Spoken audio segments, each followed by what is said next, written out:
personally, I thought he did well. But, yeah, with the void of that color commentator, it just was weird. Well, he did pronounce the names right. He did. He got all of the names. All the names are right, which is not last time in Cincinnati where they were like... And he even added insight. He did. Several items. He did, which he probably wasn't paid to do because I'm sure he was only paid $20 and a big bag of popcorn. Correct. That was the deal. And it was unsalted and unbuttered. Unsalted, unbuttered popcorn. That's what I was saying. They weren't gonna pay to have that extra. No, there's no extra for that. Yeah. So we looked like crap during that game. We should have won that game.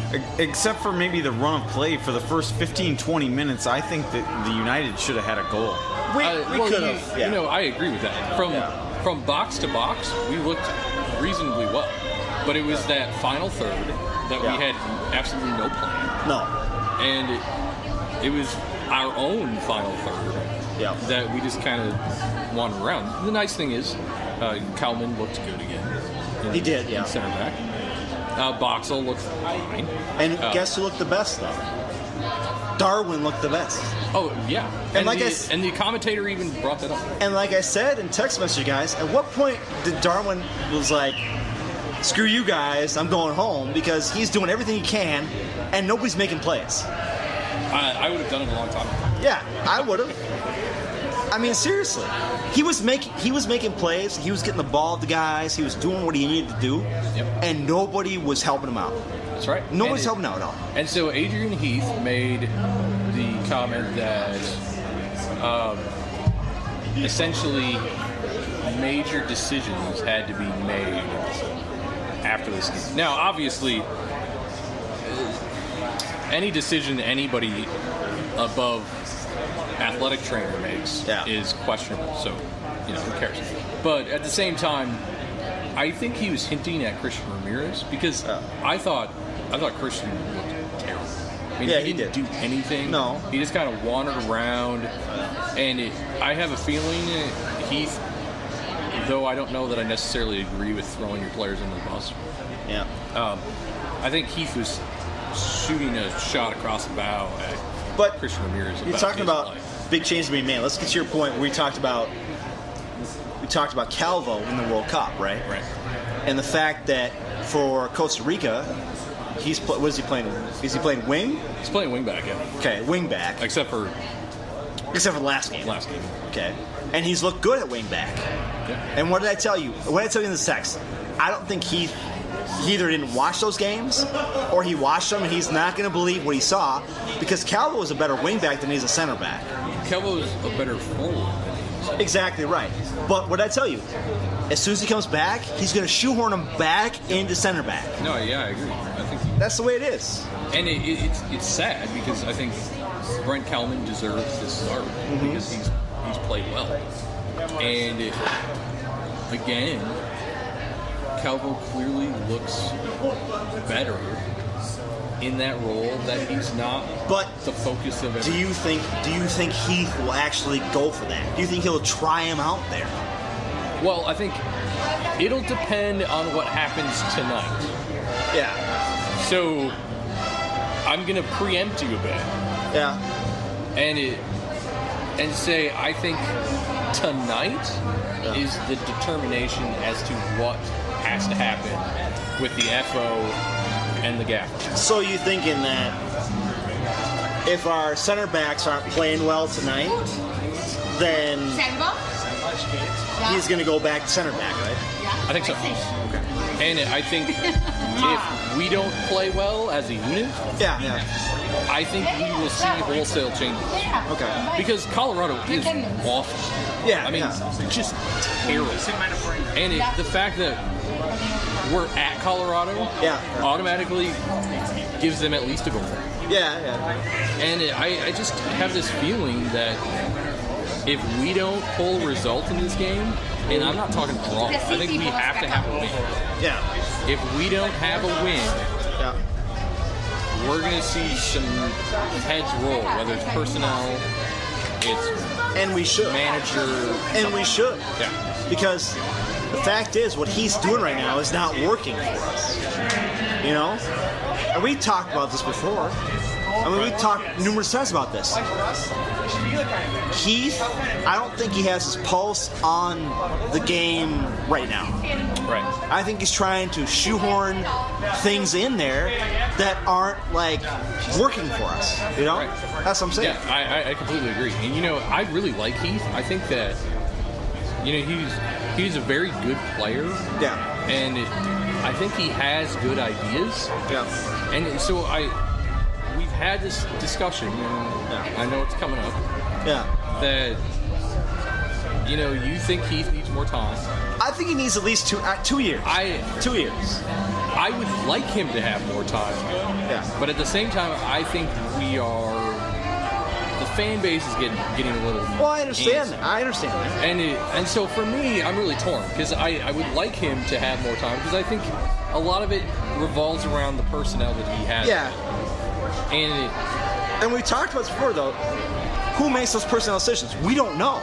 right, because we're like the least transparent team in the league. Exactly. We don't know if Heath is the guy who's pulling strings, or there's a GM that he's working. We don't know Yeah. that. And from the personnel we're getting, I have a feeling Heath is the main guy who's getting those guys in there. I think he is. Interesting.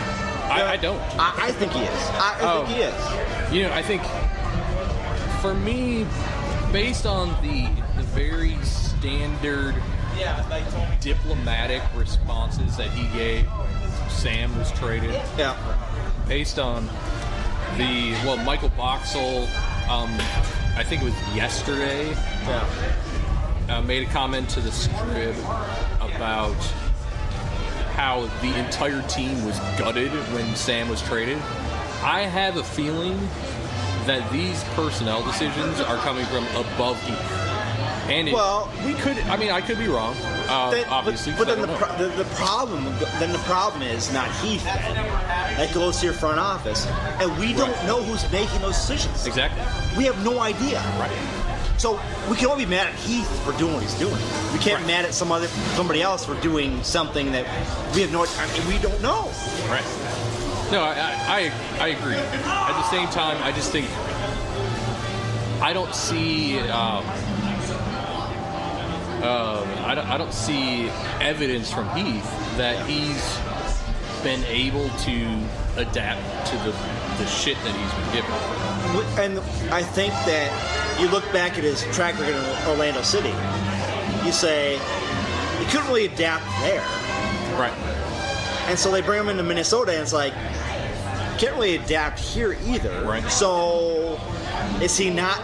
He's not made for MLS then. Right. And back when Orlando fired Kreese, what was that? 2 weeks ago. 2 weeks ago, yeah. I made a point. I texted everyone, and interestingly enough, I contradicted my own position.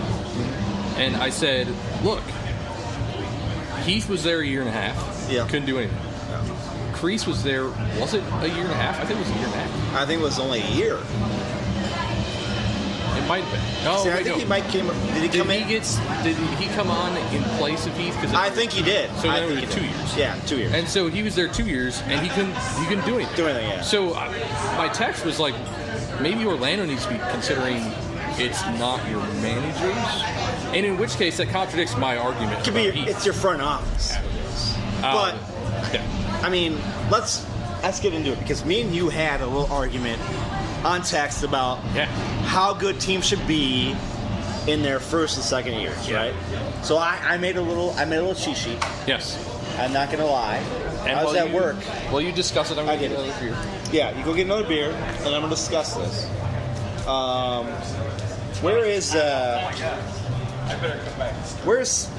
Where's Stevens at? 'Cause I'm gonna bring up camp. Sorry, Campos. yep, I can pick it up here. About what? I've made like 5 new Facebook friends today, and I'm busy. Johnny's made Facebook friends. Yes. Fantastic.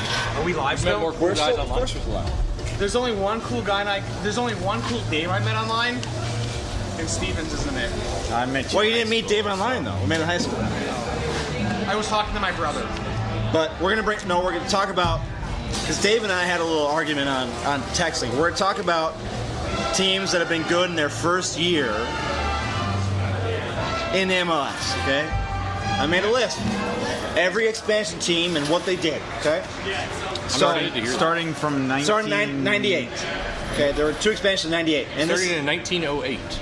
1908, when the Chicago Fire happened. So for the record, the MLS started in... When did the MLS start? MLS started in 94? 3 years ago. 93, 94. Because the World Cup in the United States was 1994. Was that the start of Yes, the it was. MLS That's or not? why- The World Cup was before that. The wasn't World Cup was what led into MLS. Yeah, it was a condition. Because we had to have MLS to have the World Cup. So it's the other way around. So there were 2 expansion teams in 98. Chicago Fire and the Miami Fusion. Now the Fire won the MLS Cup and the U.S. Open Cup that year. Guess who they had in goal, Dave? Campbell's. No. Campbell's was in goal. I So there you go shouldn't right be there. surprised, although I am shocked. I have to. And guess what? The Miami Fusion made the playoffs, and guess who was playing? Carlos Valderrama In their first year. in their first year. Okay? That's hard to So there we go. Valderrama. Valderrama. So then we didn't have expansion until 2005. Again, it was Chivas USA did not make the playoffs. The other Los Angeles. Exactly. Real Salt Lake in 2005 did not make the playoffs. Toronto FC in 2007 did not make the playoffs. Then we go to 2009, it was Seattle Sounders. They made the playoffs, and they were the U.S. Open World Cup champion, but guess who was in goal for them? Kelsey Keller. USA. And I looked at it, their points, their goal score per game against was under 1 with Keller in goal. So he had a phenomenal year for that team. Keller was actually still relevant. Exactly right. Okay. So then we go, but then here's where we get crazy. 2010 Philly Union, no playoffs. 2011 Still Vancouver Whitecaps, no playoffs. Portland Timbers, 2011, no playoffs. 2012 Montreal Impact, no playoffs. 2015 New York FC, no playoffs. 2015 Orlando City SC, no playoffs. 2017 when United came in, Atlanta made the playoffs, but you know why they made them? Money. They had 3 guys they paid for. That costs more than our training facility. Exactly right. And Minnesota United did not. All right. Well, I'm going to tee this up for both of you, Dave and Tony.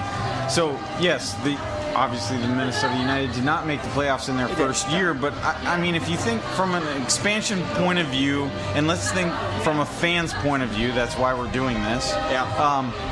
You don't necessarily expect an expansion team to make the playoffs. No. However, let me ask you this. In the first 3 years, we're in year number 2. In the first 3 years, what would you expect? I expect. And where are we? I expect in 3 years they would. Okay. I understand that. I mean, Dave makes the argument that they're young. This is a young league, but in 3 years, I expect to make the playoffs. 3 years. Okay. I give them 3 years. And I, as a fan, I would Because they did not spend money in the first year. Atlanta did, right? Why are you raising your hand, John? Can I say something? Okay, go ahead. You're technically taking my time. Take it slowly. Oh, wait.